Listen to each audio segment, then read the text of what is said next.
I've got hardcore ADHD. I mean, if anybody is true ADHD, you're looking at them. So I can easily gravitate to new things. I get really excitable about things. And so it's a strength and it's also a challenge. It's like my dog Cap. He's a golden retriever. He will get that ball. It's amazing. But if you throw the ball over a busy street, he will run right into cars with it. So it's like managing your own, at least he has a leash. I don't have no leash on him. Well, my wife tries, but it's retractable. She can't retract me back. There's no retraction. But what was the question? Well, yeah. What was the driver? What's been the driver for you? Is it the financial thing? Is it the passion? Because the other businesses, they were quite random. It was like you're searching to do something. What was the reason? And is that still a constant to where you are today? Would you say? Well, I when I grew up, the only person I really like with a career that I ever idolized, like I love my family. I look at my family now, like my dad. And I just look at like his values. Like I aspire to have so many of his values, like he has, like his trustworthiness, his loyalty to family, amazing. I didn't have a career model per se. I grew up in a little town in Ohio mostly.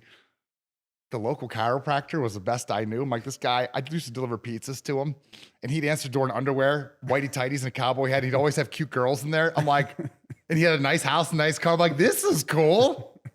And so, like, that's kind of all I had. But at the time, it was Tiger Woods for me, and to me, he was the best.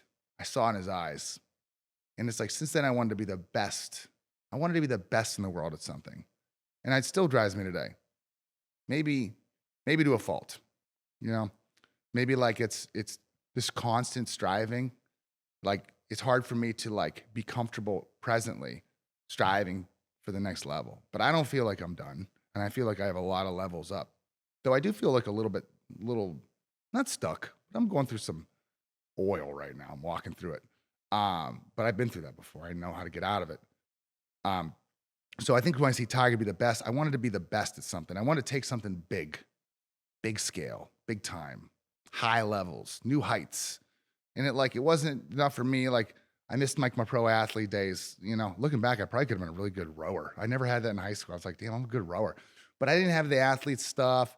And so I had like the business stuff. And so I think like the thing for me, it's like to be like the best at something. The best, okay, maybe it should be the best I can be, yes. But also to have the validation of being the best in some sort of a sector at some point in time. And so I'm still not fully, I'm not, some people are like, they'll do this till they die. You may see me doing moveu in 20 years. You might, but you might see me, going back to the jerky again. I'm not sure yet. So you better just get all of me while you can. I don't know where I'm going. I like the comment about ADHD. I think a lot of us, particularly entrepreneurs, fit into that category. You seem as though you've been able to get it under control and focus for long enough to really get traction in a particular area. How have you been able to get that discipline of saying, okay, well, look, they could, because I'm sure there's people come to you on social media with all kind of interesting opportunities. Oh my goodness. That must be tempting not to dive in every single little thing that comes along and stay focused to where my wife and my team. I've got to say, those are the greatest. Those two, my wife, she is so much more business savvy than me. At first I had aspirations to be like a Steve Jobs, but then I realized I tried to be that in my first version of moveu, and I sucked at it, and I kind of left what I was good at doing to try to be something I was only ever going to be a C- at anyways. And then so I realized quickly that wasn't me. And then my wife also taught me. She came into moveu, and she was like more business savvy than I would ever be. She was 26 or 7. I go, okay, not my forte. But so she really has a way of helping me keep focused. But the thing with focus, the challenge is this. Focus also can equal boredom to me too. And so there's like this for me, there's this line of like staying focused and growing what we have versus adding new things in there. Like we just recently I decided to add, and I kind of did an executive decision on this one, didn't really get approval. We'll see how it turns out. But I did launched we have a machine learning posture piece of technology, free posture assessment on the website. You stand up, it puts your lines on you, puts measurements, serves as a before photo and then after. But like that was a side project. Like it's like my focus really, my membership is only a year old. So keeping that thing moving really is like the bread and butter at what I do. But I have a great, like, I've got my Fabi, she's my assistant. I have 2 assistants.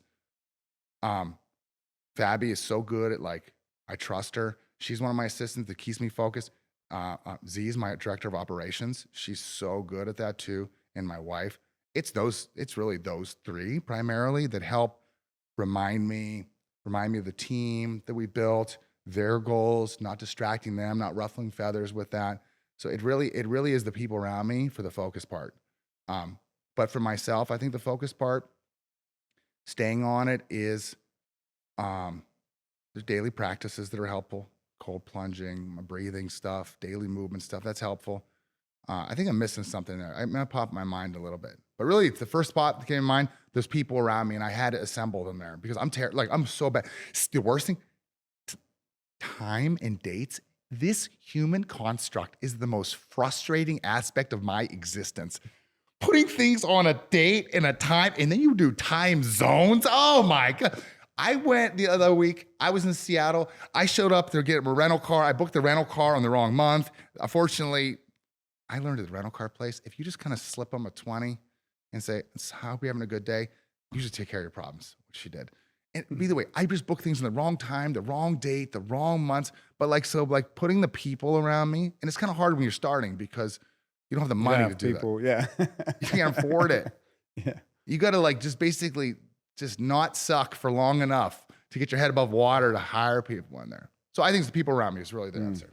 Have you learned that if you can stay on track and have that discipline, have you been able to demonstrate that that does move you forward in the right direction pretty efficiently compared to times when you think that you've dotted all over the place? It depends on the product for me so far. So I have 2 parts of moveu. I have moveu 1.0, I have moveu 2.0, and moveu 3.0, 3 separate phases of moveu. Moveu 1.0 was completely out of control for me. I just hired everybody under the sun. I just hired whoever, no job descriptions, no deadlines, no quotas, bring everybody on. And it ended up being an absolute clusterfuck. And literally I exploded 70% of the company. So that was 1.0. 2.0 was after that, where we didn't have I wasn't proud of our product. It was disconnected. So your question was like staying focused. Well, I mean, my team might get on me for this, but I say my team's like, no, we need to stay focused on this product. But I knew in my gut the product wasn't solid enough for me to stay focused on. So now 3.0, I spent 2 years building this methodology, assembling, thinking through every nook and cranny I could think of, making the videos, putting an Android app, putting iOS, building a community with it, putting the right people in place. So now I'm confident enough. I'm confident this product has a 5-7 year life on it without much adjustment from now. There was always improvement. But I do think that like the entrepreneurs also gut intuition and statistics go like the focus, there needs to be, at least from my aspect, a product. The product side needed to be solid. But that must have taken focus as well, because like I know what's involved in doing similar types of things, and that's a constant, like you got to keep getting your head down and sticking with the plan and just moving until you've done it. It's not my strength. It's not my strength. No, my strength is like definitely ideating and like getting something built and excitement. Maintaining anything is not. I'm very bad at that. So that's why right now I'm like getting this product moving that we have, and I am looking into other opportunities right now to expand into, because yeah, like some people are just good. I think some people are just like these grinders. These people are just like, I've met people, they can just they'll repeat the same thing over and over until they die because it's comfortable for them. I get bored with that. I know I get, there's a good book. It's called Life of a Serial Entrepreneur, Why I Can't Stop Starting Over. A really good title by Stuart Squirman. But I'm relatable to him, but I think I'm more focused than him. But you're asking a really good question. It's almost like when to stay focused on something versus when you realize that you should branch out and add something or do something a little different. Because if you keep doing things different, where's the traction? And that's the problem. I was listening to Alex Hormozi has some interesting views on this, and he's like, the problem is that you get something started, you get it to a certain stage, and you think, oh, it's not quite right, there's something better. So you go over here, you do the same thing, and you spend your time getting things to a certain level and going back and never actually moving forward. Where he said it's very difficult and boring, but if you can stay focused on a particular idea, it doesn't matter whether it's a good idea or a bad idea, you'll just do better than most people because you're able to stay focused, create a good product, and do a lot of the boring stuff. But his view is you got to be the sort of person that can take doing that boring stuff, which I guess is difficult if you're a creative person, because naturally you don't want to do monotonous stuff and that. So it's trying to find a balance of being able to be creative within a particular structure. So you're still moving forward in a single direction, but you feel as though you're still, every day is a different day. And yes. And also I think to answer that question as well, for me as well, my wife has done such a good job of helping me build a team around our current product. Because in a way, our main product is, our most valuable asset is our social following. We got like 2 million people across all channels. That's probably the most valuable liquid asset we have. Well, I don't know about liquid. It's not liquid. It's not liquid at all. It's digital. It's digital. You can't even feel it. But then we have our membership as well, which is kind of like the measurement of success.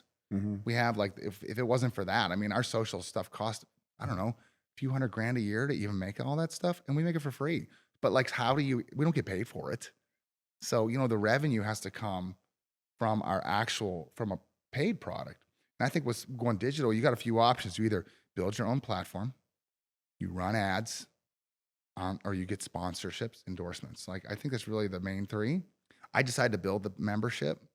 Looking back and looking in hindsight, it's not a personality. It's not the best personality fit for me. It really isn't. I look back and I'm like, if I were to go back and do it over again, I probably just would have focused on YouTube. And just that way I could focus on making content and you flip the switch on ads. Because whenever you decide to build a membership, there's obligations with that membership. Your members have expectations. And it does require, these memberships are, don't be fooled out there, everybody. I'm 8 years deep on 9 years now on building memberships.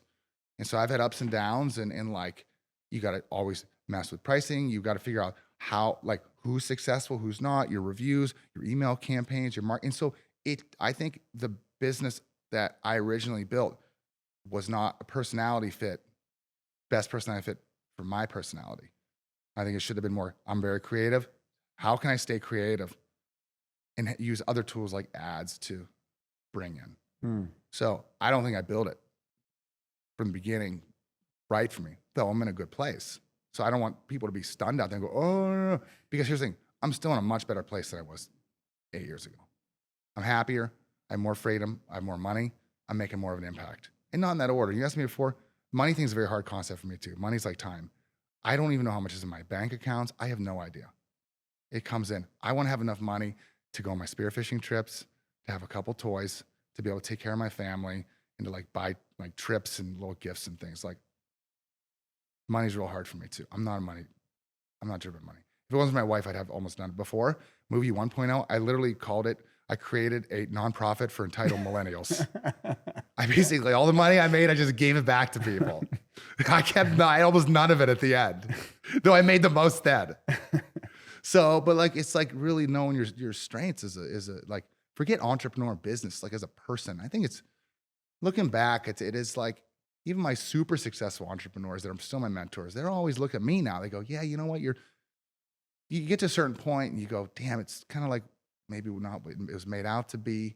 But I really do believe that it's a person, you got to build your career. To be happiest, you should build your career around your strengths and your personality and the lifestyle you want to live. You should cater it to that. You'll be more successful because you'll be able to stick with it for longer.